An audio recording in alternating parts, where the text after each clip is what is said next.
Chapter 10, verse number 10.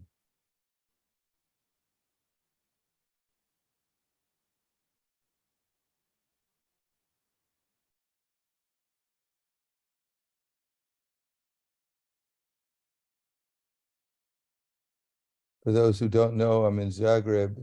And in Zagreb, they had a big storm here a couple of days ago, and the temple roof got blown off. And now the place where I usually stay is a swimming pool.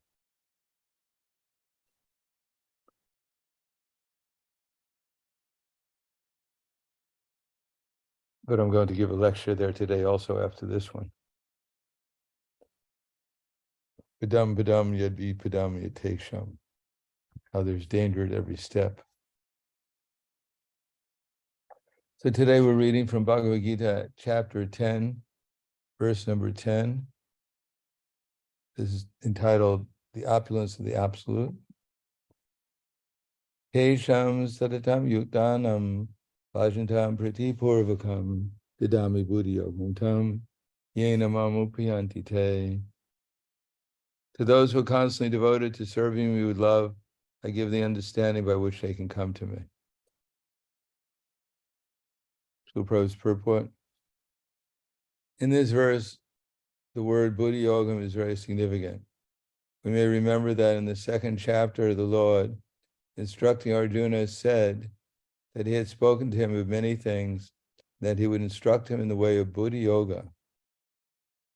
Now, buddhi yoga is explained. Buddhi yoga itself is action in Krishna consciousness. That is the highest intelligence. Buddhi means intelligence, and yoga means mystic activities, mystic elevation. When one tries to go back home, back to Godhead, takes fully to Krishna consciousness in devotional service, his action is called buddhi yoga. In other words, buddhi yoga is the process by which one gets out of the entanglement of this material world. The ultimate goal of progress is Krishna. People do not know this. Therefore, the association of devotees and a bona fide spiritual master are important.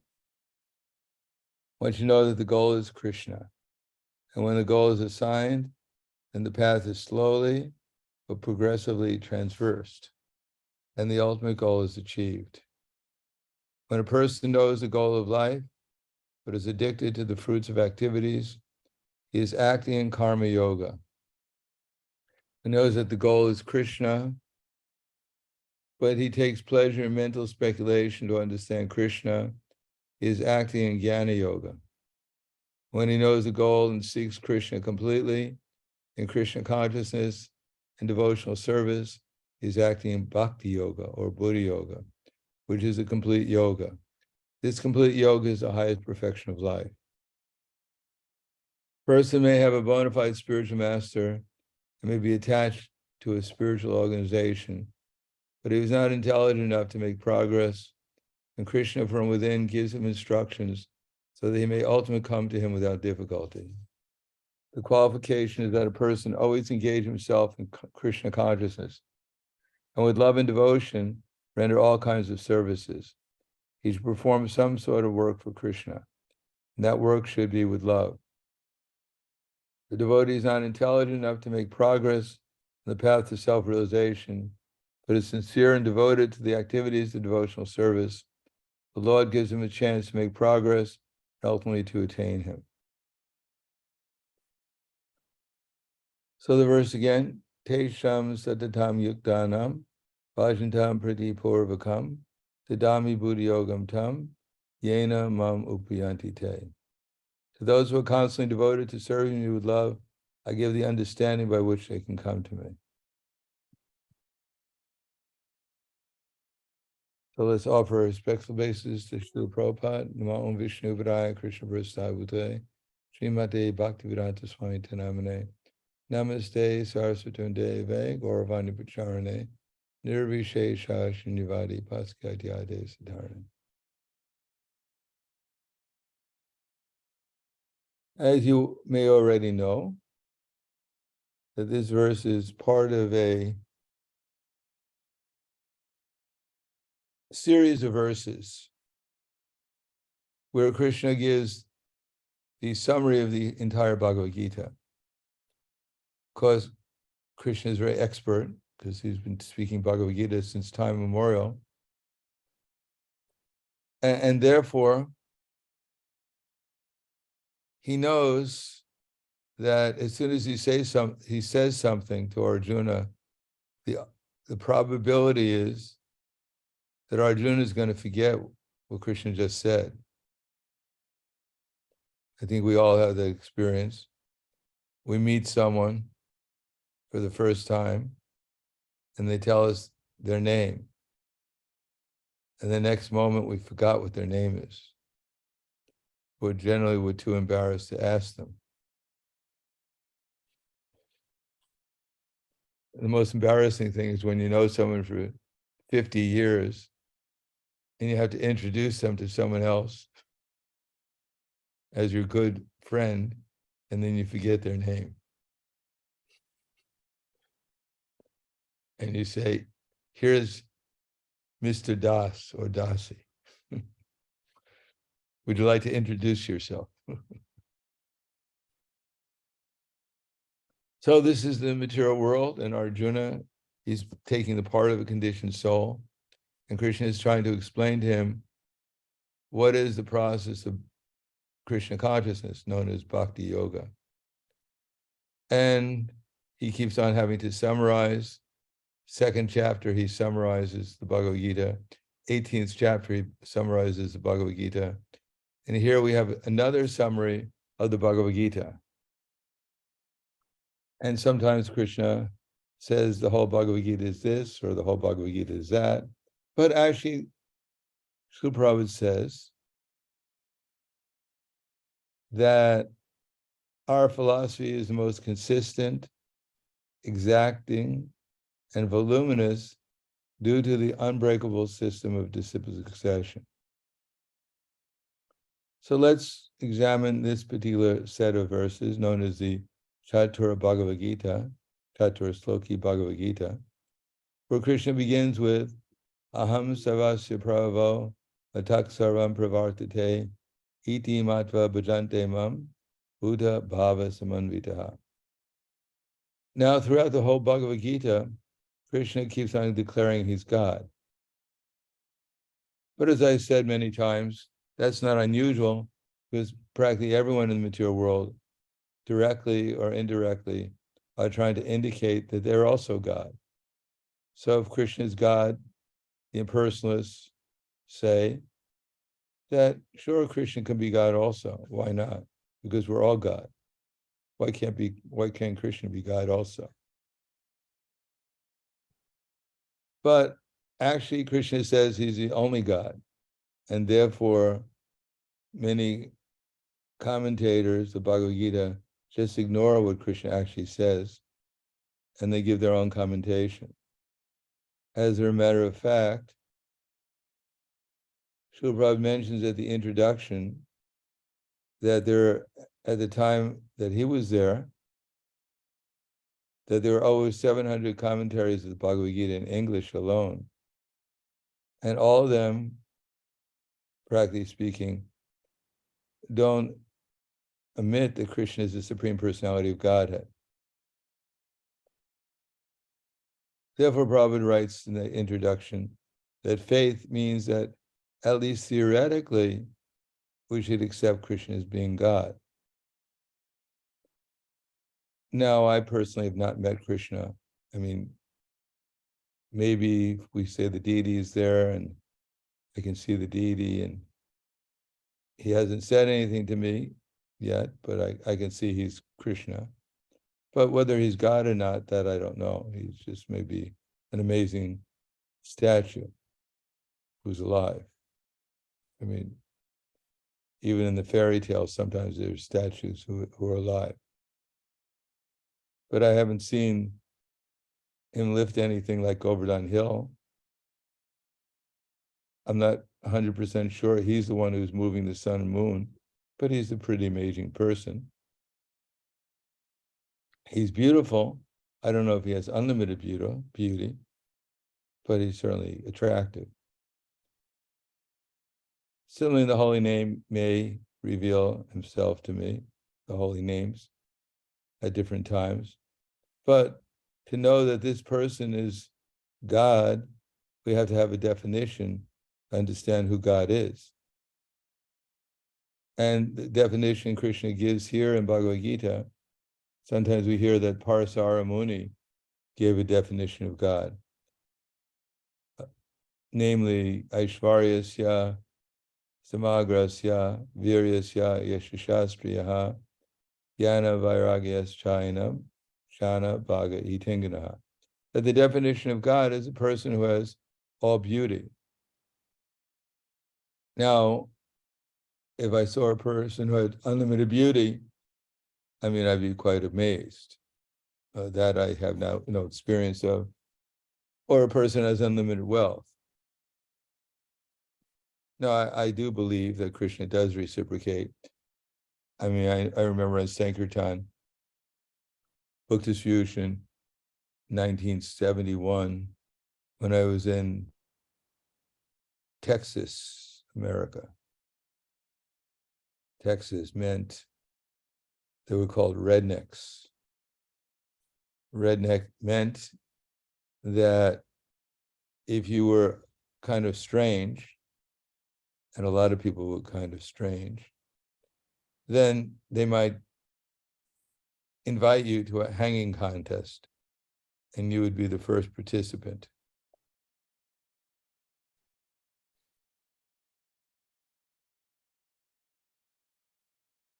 So America at that time was not very, especially the Deep South, was not very liberal. And of course, when I joined the Hare Krishna movement, the first criteria was to give in all your what we called karmi clothes, because they were considered to be dirty and contaminated, and all we wore was dhotis. So obviously, if you wanted to be radical in the 1970s, you shave your head, because everyone had hair down to their waist. That was considered normal. So if you wanted to be different, you shaved your head. And if you really wanted to be different, you put on what appeared to people to be a dress, a man. Nowadays, of course, in America, that's completely normal, and it's expected. But back then, in Texas, it was not exactly considered normal, and it was quite extreme. It was a statement more or less against the norms of society as they saw it. As a matter of fact, as I mentioned before, the first time I went on book distribution in Dallas, Texas, with some other devotees, as soon as we were going to door, and shortly afterwards, the police came and arrested us and charged us with impersonating women. Unfortunately, they arrested us on a Friday, and we had to stay in jail until Monday when the trial was. Luckily, it was at night, we were just going door to door, so the woman couldn't see us, although we did have what they thought were dresses on, but she couldn't recognize we are the ones who had the dresses on, and therefore they let us go. So at that time, I would go on book distribution because that was our only source of income. And this is 1971. There were no advanced techniques of how to distribute it back to Godhead. No one knew really how to do it.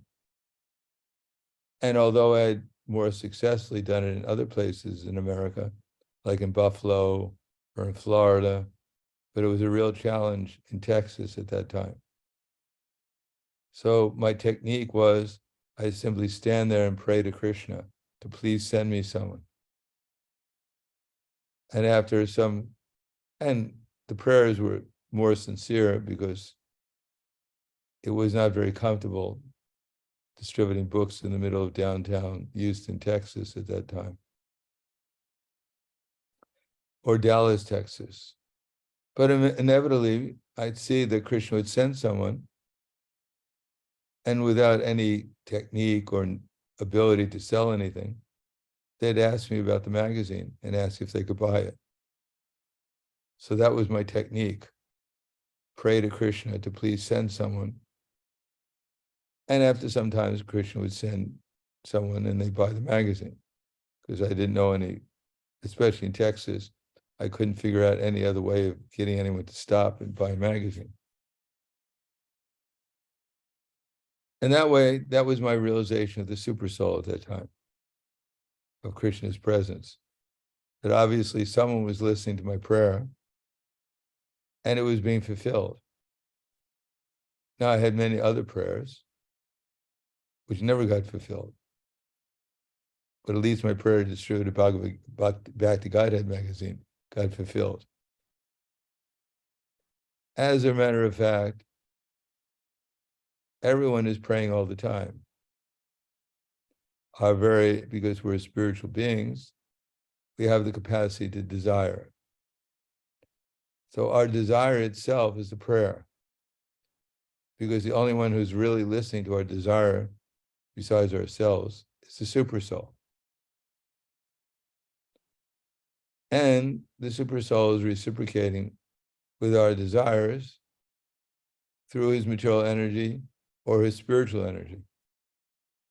If we desire to reciprocate with Krishna through the spiritual energy, then Krishna gives us the intelligence to make progress in spiritual life, or makes the arrangements for our progress in spiritual life. And if we desire something else other than Krishna's service, then it's left up to our karma, whether Krishna or not fulfills that desire. Of course, when someone starts on the path of Krishna consciousness, our desires sometimes become deviated, but then Krishna arranges it in such a way as to encourage us to come back on the path of Krishna consciousness. Now, in that particular verse, Krishna says, I'm the source of everything. Now, I personally can't say, although I do have some faith that Krishna is unlimitedly beautiful, he's unlimitedly strong, he's unlimitedly wealthy, he's unlimitedly famous, he's unlimitedly powerful. But faith is generally developed in Krishna through the process of understanding that his words in Bhagavad Gita are reality. And that's a gradual process of accepting the words in Bhagavad Gita and the words from Krishna's representatives and coming in contact with the super soul within the heart. Super soul in the heart means that he reminds us how to see things in relationship to Krishna in this world. He gives us the intelligence to see things properly. He gives us the intelligence, the realization, the experience of Krishna consciousness, according to our sincere desire. Now that sincere desire has to be developed, and therefore the next verse, Mat Chita, Mat Kata Prana, Bodhiyantash Parashparam, Katayantasram Nityam Tu Shanti Charamanti Cha. That the thoughts of my pure devotees, they dwell in me. Their lives are surrendered to me, and they derive great satisfaction and bliss by enlightening one another and conversing about me. In other words, we're hearing from the devotees how to utilize our chitta, our consciousness, and our prana, our activities in Krishna service, the glories of doing that, the technique of doing that, and the happy result of doing that. Whether it be to shanti, which means that while we're in the modes of material nature, a little satisfaction is there sometimes when we get some clarity of what we're doing. Maybe we wake up sometime if we're living in the temple and we look around and we wonder, what am I doing here? So sometimes Krishna answers, or if we're householders and we're doing our puja, we start wondering, what am I doing? Why am I doing this? What is this all about anyhow? So Krishna gives us the Dhammi Buddhi Yogam Tam, eventually the realization of what we're doing. But sometimes we hear from the devotees and it becomes clearer exactly who we are and why we're engaged in this process called devotional service. And what does it mean to become conscious of Krishna? Now, if we think we already know, then we're lost, because devotional service is far beyond what our present experience of what we call devotional services. I mean, how many of us, when we offer prasadam, or even offer a flower to Krishna or his representatives, are just overwhelmed with feelings of love and devotion? That we're just overwhelmed by the beauty of Krishna, the beauty of his associates, that we feel ourselves completely insignificant, and we want to give our body, mind, and words completely for their happiness. Nice idea, perhaps not often experienced. Therefore, we hear about the process of coming to that platform from those who have understanding, those who are engaged in devotional service and has some realization. And the result is that if we get a little clarity who we are, who everyone else is, who Krishna is, why we're engaged in devotional service, then we feel a little satisfied. We get out of this dullness of ignorance. And at least we can realize, at the minimum, we can realize that actually I have a problem. Now, if I don't think I have a problem, that's my biggest problem. And if I think I have a problem, and I think, well, no, how can a great personality like me have a problem? This is not possible.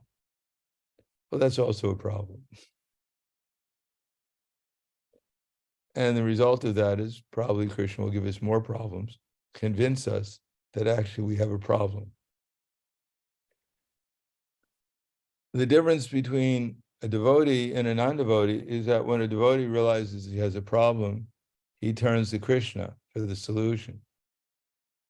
And a non-devotee calls up his bank and asks if he can get a loan to solve the problem. In any case, Krishna may give us the intelligence to call up the bank and get a loan, but ultimately we have to find out from Krishna what his solution to the problem is, so we don't cause ourselves more problems. And Ramanti means that when we become advanced enough to remember, for instance, Srimati Radharani and Krishna in the groves of Vrindavan, and have some understanding of what they're doing there, that it's not some young boy and young girl playing around in the bushes of Vrindavan, that it's actually Srimati Radharani, the internal energy of Krishna, who is the source of all pleasure, all affection, all love, is engaged in affectionate, loving exchanges with Krishna. And when one can experiencing that affection, that love between them as the pinnacle of existence, that one can actually experience transcendental love and bliss, because one is experiencing the love between Radha and Krishna and their associates, then one feels ecstasy. There is no ecstasy apart from a relationship between Krishna and his devotees. Then Krishna says, equipped with such knowledge from the devotees, whether one is aspiring to become a devotee and hearing from other devotees, or one is an advanced devotee, then the result is the same. If one is hearing from the right source with the right attitude, then this verse, Tesham Sadatam Yuktanam. All we're doing is trying to become more steady in our devotional service. We might notice during the day, there's always crossroads. There's a time when we have our sadhana and we're trying to chant, trying to apply, hopefully, the techniques we've learned from the devotees or the intelligence given to us by the super soul. And relatively speaking, thoughts may come to our mind which are not devotional, but we know that this is not why I'm here.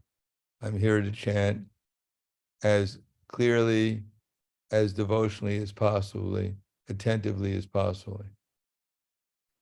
Then, after we finish our rounds, then we do some activity, and Maya says, well, why don't you take a break?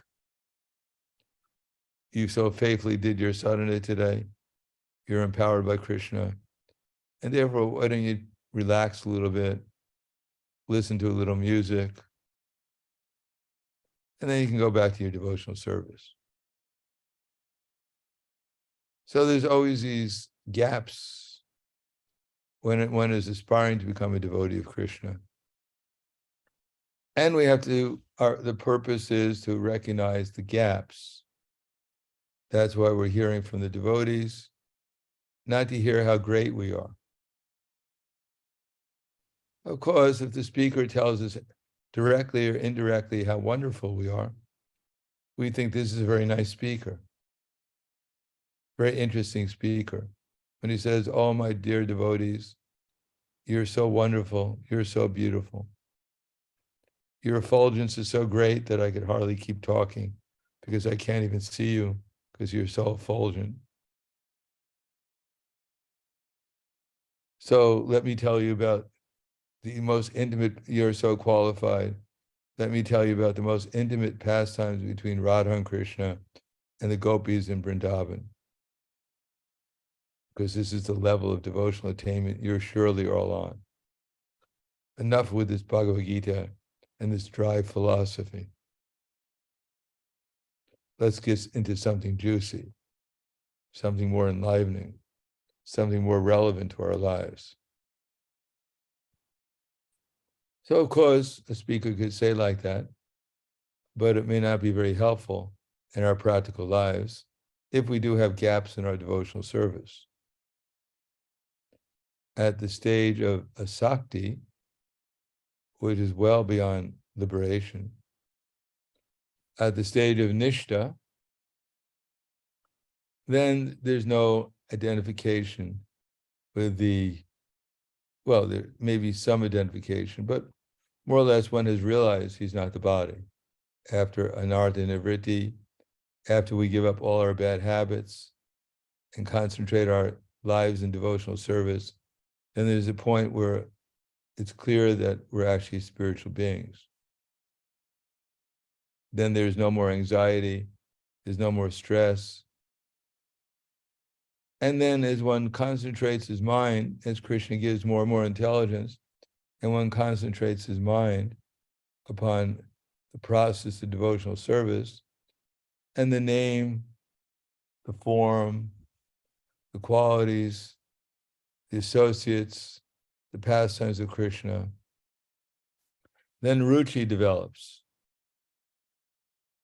And everything becomes tasteful. One's whole existence becomes full of flavor and taste. Not only everything becomes beautiful, as like Krishna is, one can see it's not material energy, it's spiritual energy.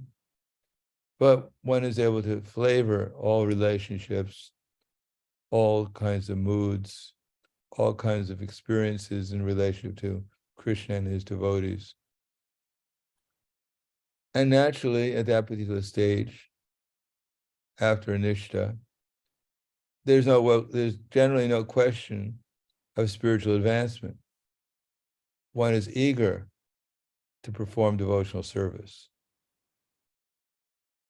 If one wakes up in the morning, there's no attachment to the bed. The devotees don't have to come and pry us off the bed because we're attached to it. One joyfully gets out of bed and gets ready to run and see the deities. Because there's taste.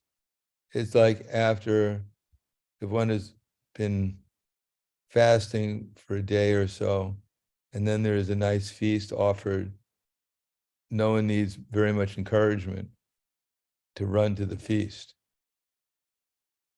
The only problem is to recite the prayers and actually hear them, because one is very anxious to participate in prasadam and honoring prasadam. Similarly, at the stage of ruchi, that one is quite attached to the process of devotional service because it's pleasurable all the time.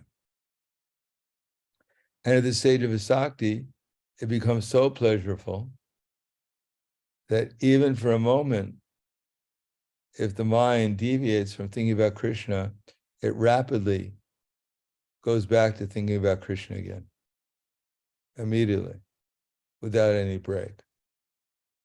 So at that stage, one is engaged in constant devotional service to Krishna, satatam yuktanam.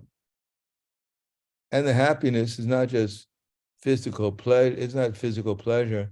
The happiness is loving exchanges, is affection between Krishna and his devotees.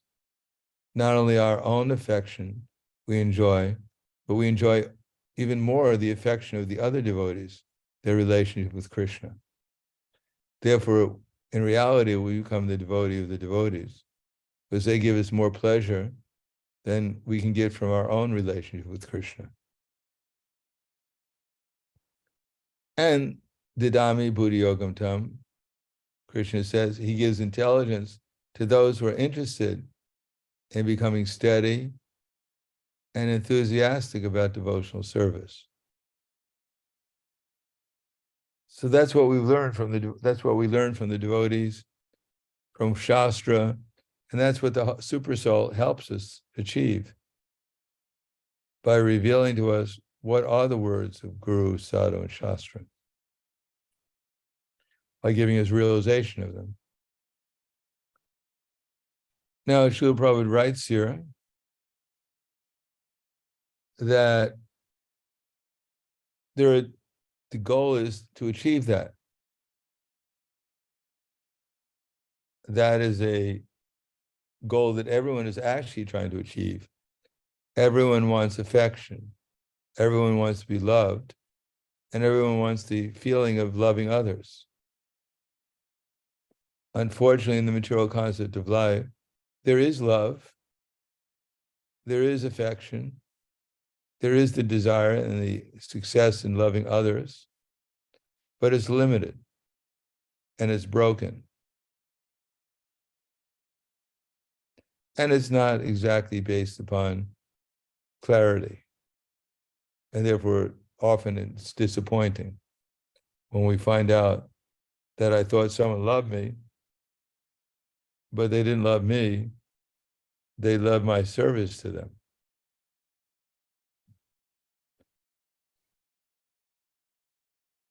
They love what I could give them. As far as what happens to me, they may be interested in what happens to me, but generally speaking, it's in relationship to themselves more than it is often than it is to me. But in the spiritual experience, that love is not broken in any circumstance, and it's always increasing, the affection, the love, the relationship is eternally increasing and becoming sweeter. And one's feelings of devotion to the beloved are always increasing. One is always anxious to satisfy the beloved even more, because one realizes how wonderful the beloved is, how kind, how beautiful, how much the beloved loves oneself selflessly, is willing to utilize all their energies simply for the satisfaction of their beloved. And so we ourselves, as a beloved and a beloved, we want to sacrifice even more eternally, in spite of any circumstances. So in the beginning, when we take to devotional service, we have some conception that Krishna is God. As I said, on book distribution, my realization was the only way I was going to distribute it back to Godhead would be pray to Krishna. And when Krishna would send someone, then my faith in prayer developed. Now, I'm not the only one who's realized that. Matter of fact, since time immemorial, every religion is based upon that you pray to God for something. And if the prayer is sincere enough, then Krishna might reciprocate. As it says, even in the Christian religion, they pray for bread. And indeed, everyone has been eating bread because Krishna is supplying it. And even in our philosophy, many of the devotees of Krishna, as we heard that prayer, give me a house, give me a wife, give me a color TV, Om Jai Jagadisha Hari. So sometimes people pray to Krishna, sometimes they pray to the demigods. My dear Devi, give me this, give me a house, give me money. Goddess Durga, they pray. And indeed, because Goddess Durga is a representative of Krishna for material benedictions, indeed, many times people get wealth, followers, fame, whatever they pray for. As a matter of fact, the entire Srimad Bhagavatam is full of people praying for different things, going through austerity, cultivating knowledge to get what they want in the material world or in the spiritual world. Dhruva Maharaj successfully underwent austerity for 6 months to get a kingdom greater than that of his great-grandfather, Lord Brahma. And indeed, by giving up sense gratification, Krishna revealed himself and personally gave him that benediction. Mostly by the grace of his spiritual master, Narada Muni, he took to the process of Krishna consciousness and devotional service to achieve his material end. And he did it with such determination that Krishna fulfilled such a big desire. Now, he's not the only one. There's Prahlad Maharaj, the Pandavas. But on the other side, we have Daksha. He had material desires that Krishna fulfilled. We have Hiranyakashipu.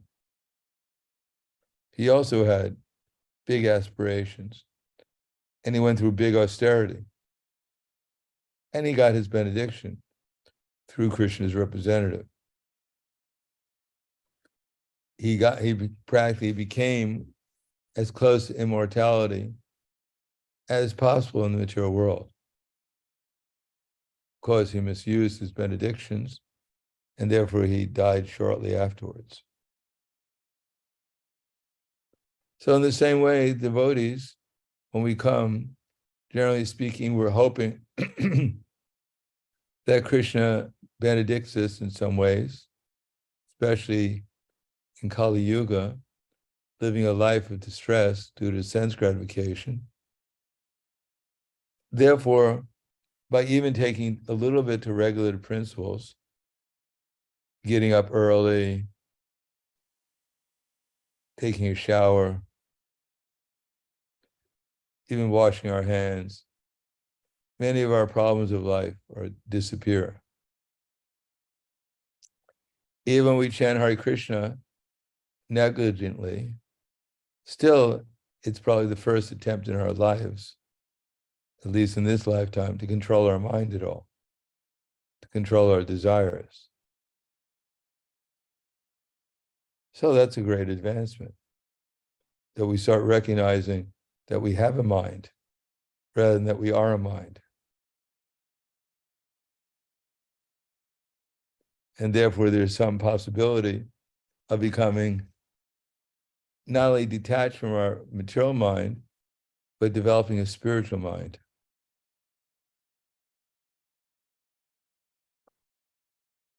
So in the beginning, we have many, we already have so many desires, but we start becoming interested in what is spiritual desire.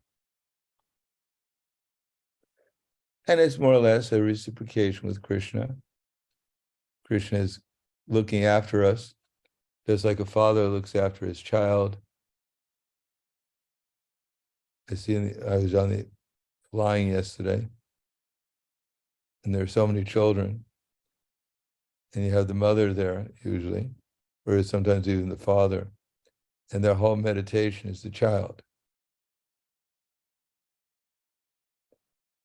Because the child's screaming, it's a little embarrassing for them. But in any case, they want to satisfy the child. They want to make the child happy, comfortable. And sometimes they have to pick the child up, tell him to please shut up, or embrace the child and tell them, I'm going to give you a cookie or something. And then the child stops crying. So Krishna is like that. He has to look after his new children who are aspiring to take shelter of him. And it's a very delicate matter. Sometimes we're crying to him, sometimes we're complaining, sometimes we're appreciating. So Krishna has his hands full. For the general people, there's no problem. He's handed it over to the material nature. Material nature knows exactly what to do. Everyone gets what they deserve, according to what they want. But for the devotees, it's much more complex. Krishna has to spend more attention with the devotees, the aspiring devotees. Then, after some of the grosser desires are not taken as seriously as they were before, we're not so much disturbed by certain desires that come, they go more quickly. Then we start understanding things. And of course, as soon as we think we understand things, then the result is we usually become proud that I know so much. We may not have realized we're not this body, but we think we know everything else. But then as knowledge comes through the process of devotional service, as some understanding comes, then there's also kind of a happiness that actually I'm understanding things better than I did before. And there's some hope that things in my life will become clearer and I won't become caught up due to when I have proper knowledge in doing things that are actually not very beneficial for myself or for anyone else. So that's called Jnana Yoga. There's a natural progression from distress to wanting material comfort, to becoming inquisitive about how to steady my devotional service to the platform of liberation. When my devotional service becomes steady, because I'm no longer so much attracted by material desire. So therefore, any stage we're at, if we continue our devotional service and read Prabhupada's books, hear from Prabhupada's followers, his devotees, and try to engage ourselves in the mission of Chaitanya Mahaprabhu, gradually we'll go from karma yoga to jnana yoga to bhakti yoga. The only thing is we should be clear that that's our goal. If we have lesser goals, if we want to be important in the spirit, in the material world or in the spiritual world, important in this material world generally means accumulate wealth and to give advice to people how they can accumulate wealth for sense gratification. Then you can become important in the material world. Real sense gratification, real wealth, of course, is freedom from distress by regulated principles and following the laws of nature by protecting the cows and the bull and living in harmony with everyone else here, giving them the opportunity to have their own pleasant life in the material world, cooperating with them for that. But when one becomes a little bit more intelligent, then generally speaking, the main obstacle is that one becomes proud and wants to utilize his intelligence in order to dominate others, rather than using that same intelligence to become free entirely from the desire to dominate.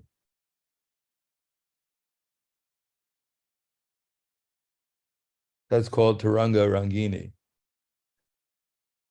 In the stage of Bhajana Kriya, when it's chanting, serving the deity, reading the books, then gradually when steadiness develops in devotional service, one may even have a little bit of happiness performing devotional service, but then others see oneself as relatively more successful in devotional service and offer praise, offer favorable service, and one may become enticed to think oneself to be worthy of praise and adoration and favorable service from others, rather than simply remaining a humble servant to the servant of Krishna and his devotees and utilizing all opportunities for Krishna service.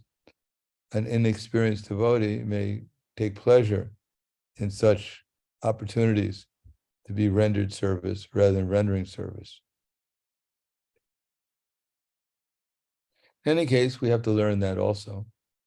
If no one ever serves us, we'll never learn how to utilize devotee services in Krishna service. Therefore, Sudama, a very pious Brahmana, who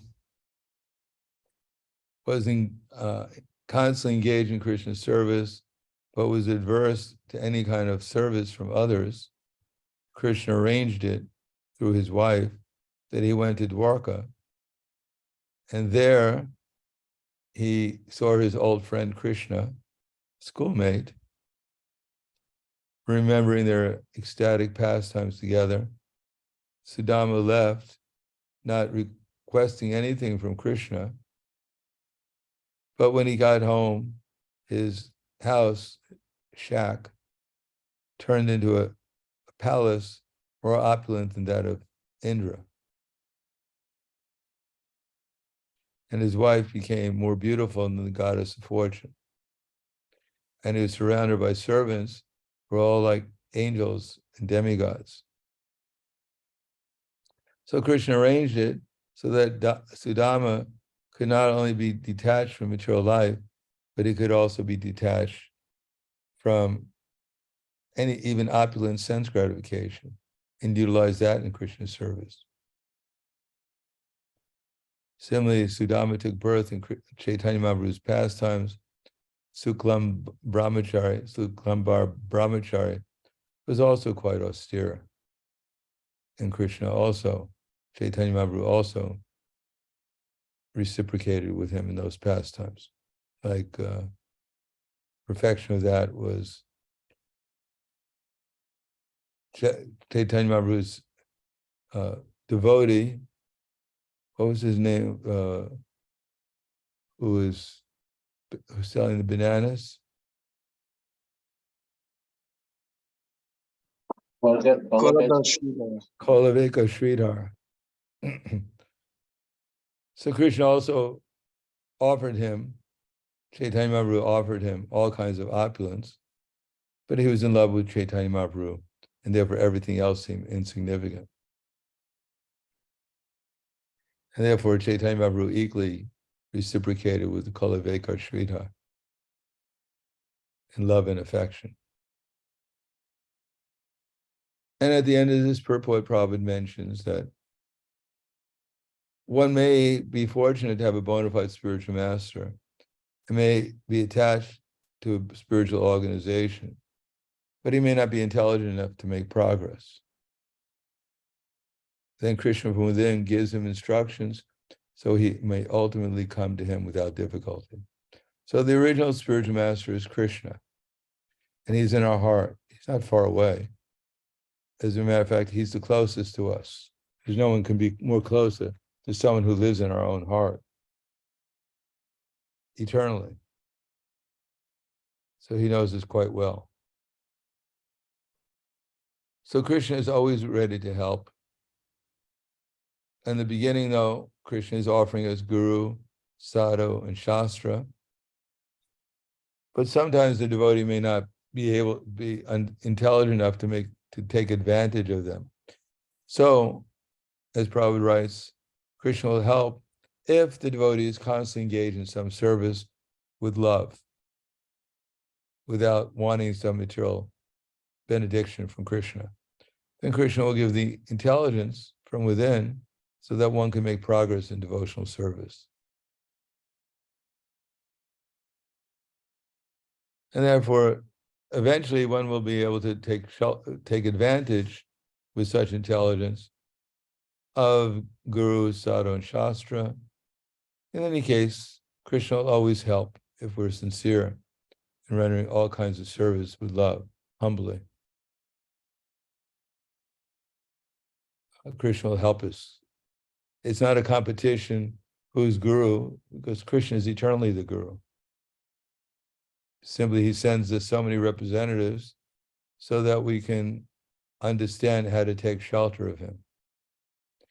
And by inspiration, from taking shelter of him and taking shelter of his representatives is non-different, then Krishna from within enlightens us and gives us the experience of Krishna consciousness.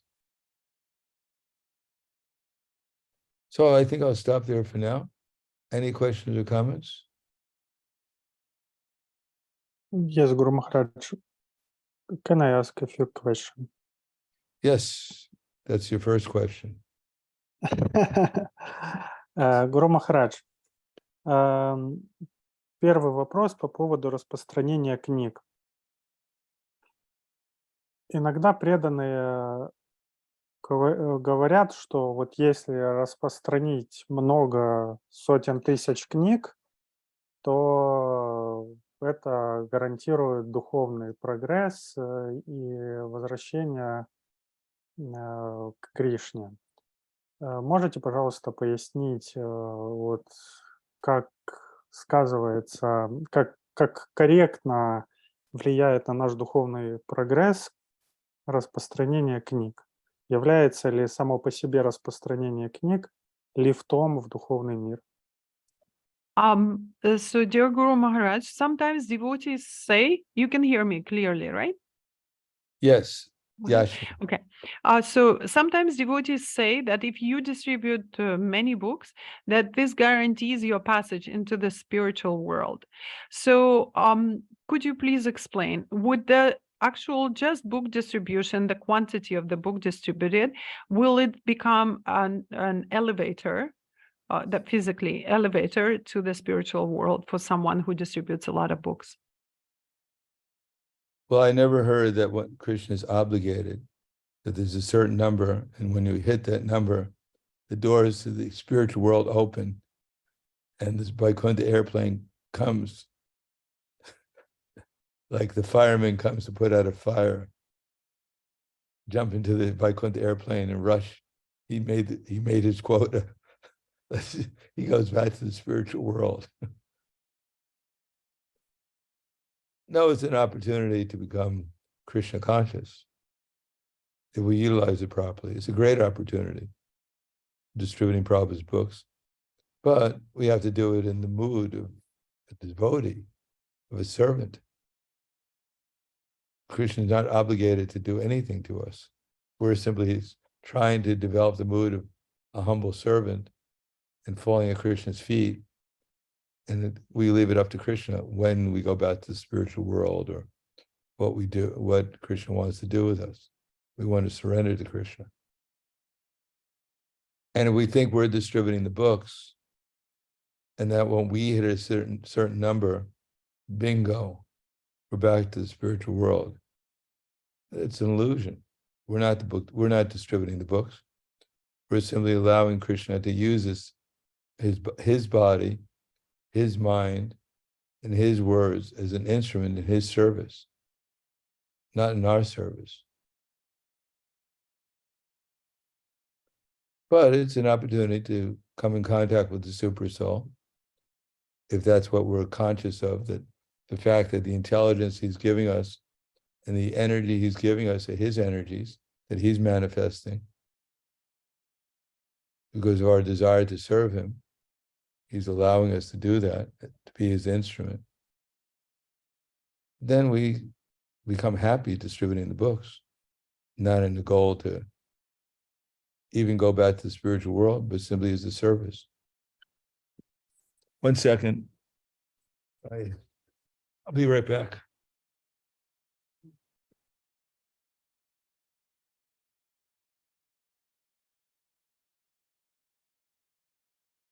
Hare Krishna.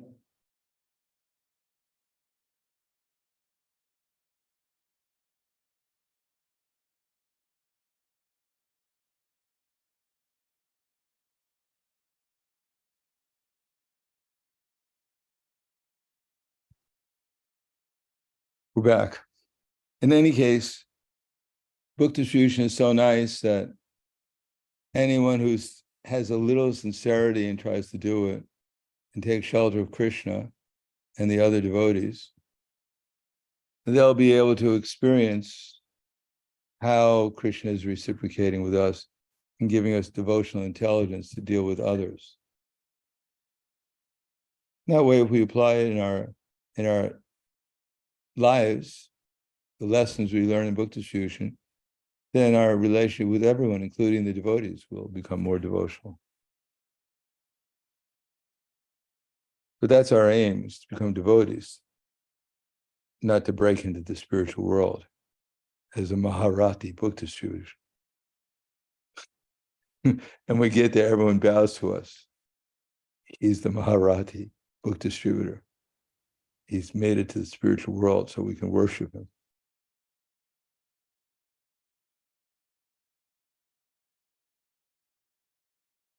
And Krishna is going to read his score to Radharani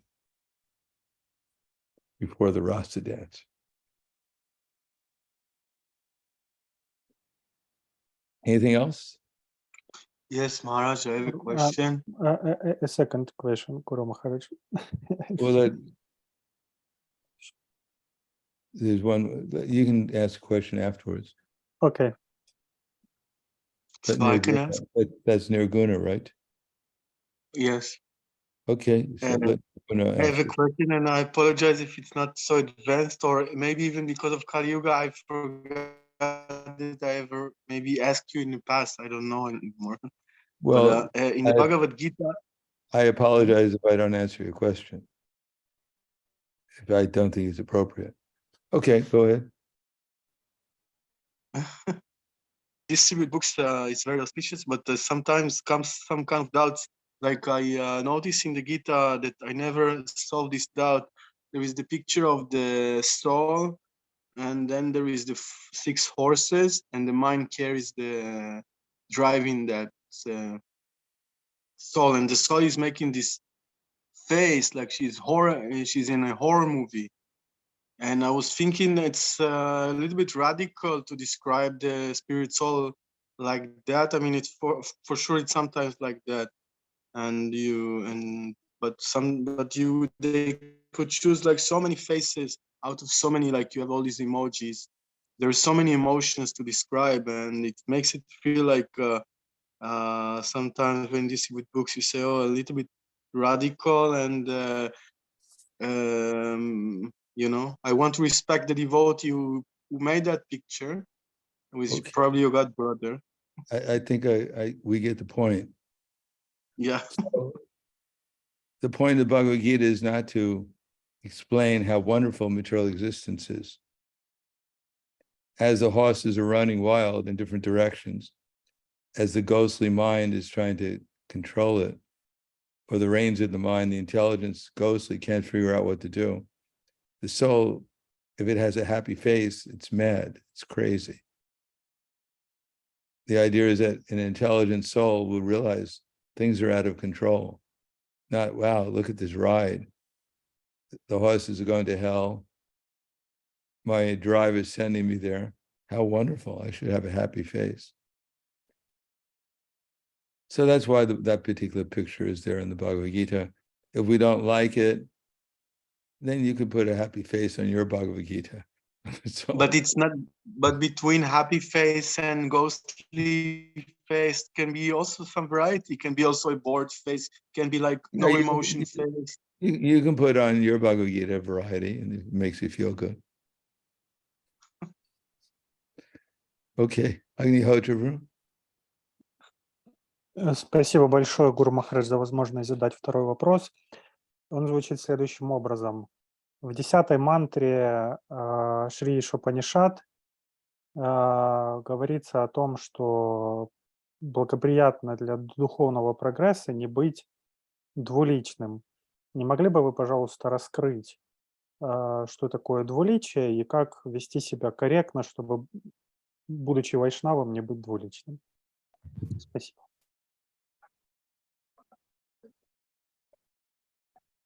Hare Krishna Maharaj. So in the 10th mantra of Ishopanishad, it says that it's very auspicious for devotional life not to be duplicitous.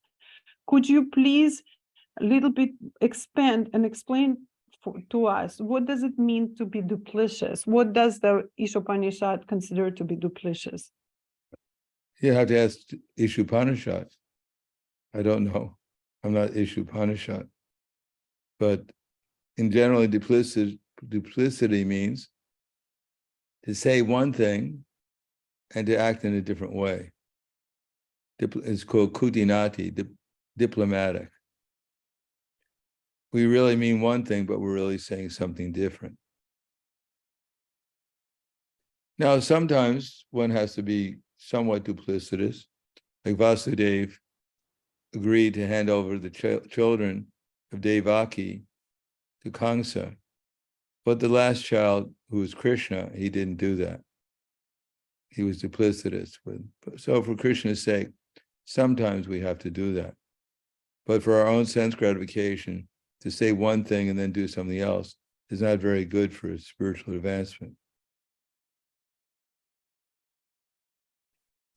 To think one way, to have one kind of feeling, and then to try to bewilder people by saying something different or expressing something different is not very good for our relationships with others.